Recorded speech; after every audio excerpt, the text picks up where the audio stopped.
It's okay. Bank employ होकर भी आहान अच्छा ही कमा लेता है। शनाया ने जिया से ये बात कही, पर मन ही मन वो खुद भी चाहती थी कि काश आहान कुछ और काम कर रहा होता। अच्छा वो छोड़ो, मुझे ये बताओ कि तुम कह रही थी कि किसी औरत ने तुम पे हाथ उठाया है, ये कैसे हुआ? शनाया ने जिया को सब कुछ बताया, बस राकेश के आने के बाद वहां क्या हुआ ये नहीं बताया। इस वक्त जिया को बहुत गुस्सा आया था। पागल औरत, कोई इतना घमंडी कैसे हो सकता है? तुमने कहा था कि तुम्हारा पति उससे डील करने के लिए वहां रुका है। तुमने पूछा नहीं कि वो क्या करने वाला है? नहीं, आई एम श्योर वो उसे हैंडल कर लेगा। शनाया, मुझे लगता है कि वो कुछ नहीं करेगा, बस माफी मांगकर आ जाएगा। उसने तुम्हें इसलिए ही पहले भेजा होगा ताकि तुम्हारे सामने उसकी वैल्यू कम ना हो जाए। नहीं, ऐसा नहीं होगा। मुझे अपने पति पर पूरा भरोसा है। जिया मन ही मन में सोच रही थी। भरोसा? माय फुट, बेवकूफ समझती भी नहीं है कुछ। अगर उसे सबक सिखाना ही होता तो तुम्हारे सामने ही बताता ना। तुम्हें यहां क्यों भेज देता? तभी आहान रूम में आया। आहान को देखकर शनाया की सांस में सांस आई। शनाया को देखकर आहान ने एक लंबी आह भरी। अभी तुम आ गए। तुम कैसा फील कर रही हो?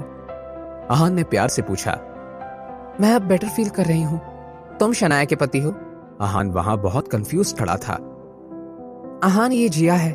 कॉलेज डेज में हम रूममेट्स थे। शनाया ने उन्हें इंट्रोड्यूस करवाया। हेलो, मेरा नाम आहान है। आहान ने स्माइल करते हुए अपना हाथ आगे बढ़ाया। आहान, तुमने उस औरत के साथ क्या किया जिसने शनाया को मारा था? मैंने पुलिस को बुलाया, अब वो ही इसे हैंडल करेंगे। पुलिस? तुमने पुलिस को बुलाया? उन्हें बुलाने का क्या फायदा होगा? वो ऑब्वियसली अपने कनेक्शंस की वजह से बच जाएगी। तुम्हें पुलिस को नहीं बुलाना चाहिए था। तुम्हें इस चुड़ैल के हाथ तोड़ देने चाहिए थे। उसने शनाया पर हाथ उठाया था। जाने तो जिया, अब सब खत्म हो गया है ना। पुलिस को ही हैंडल करने दो। मैं बस खुश हूं कि मैं और आहान सेफ हैं।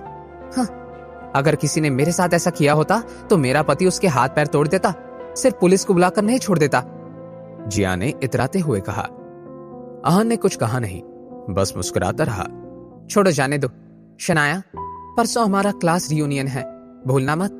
तुम पिछले 2 बार से नहीं आई हो, इस बार जरूर आना।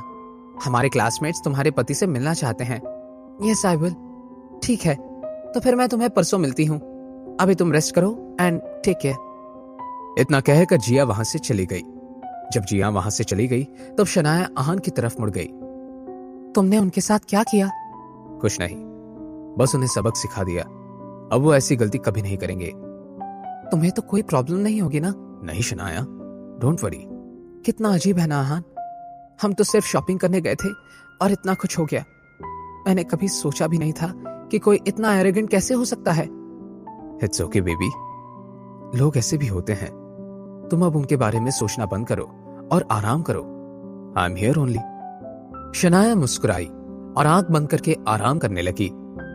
2 दिन बहुत जल्दी गुजर गए। क्लास रियूनियन का दिन आ गया था।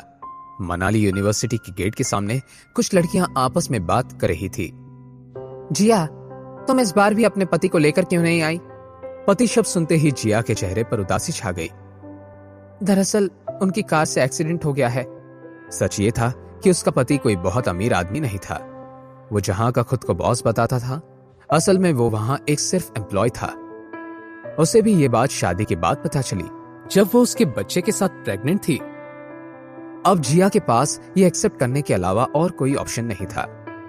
रियूनियंस में इस टॉपिक पर बात होना जरूरी था। सब जानना चाहते थे कि आखिर उनके क्लासमेट्स का स्टेटस क्या था। कुछ लोग काफी अच्छा कमा रहे थे, तो कुछ लोग अभी भी बेसिक जरूरतें पूरी करने के लिए स्ट्रगल कर रहे थे।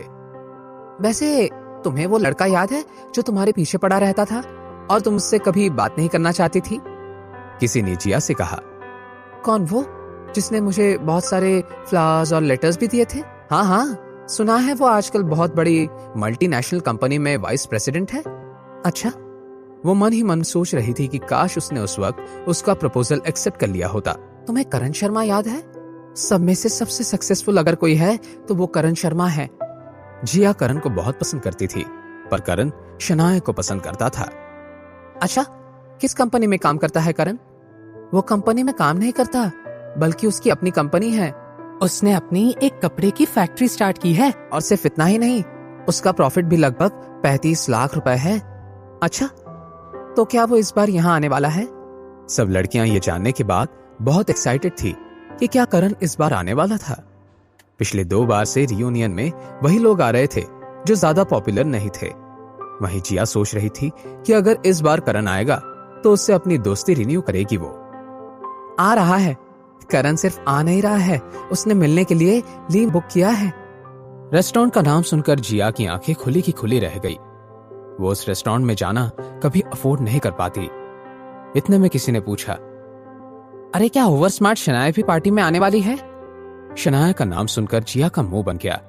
वो सोच रही थी कि वो शनाया को नीचा कैसे दिखाएगी। उसके साथ तो वो ये भी चाहती थी कि करण भी उसे पसंद ना करे, इसलिए उसने अपना दिमाग लगाना शुरू किया और शनाया को नेगेटिव लाइट में लाने की कोशिश करने लगी। जिया ने शनाया के बारे में क्या बोला होगा? जब शनाया को इस बारे में पता चलेगा तो वो कैसे रिएक्ट करेगी?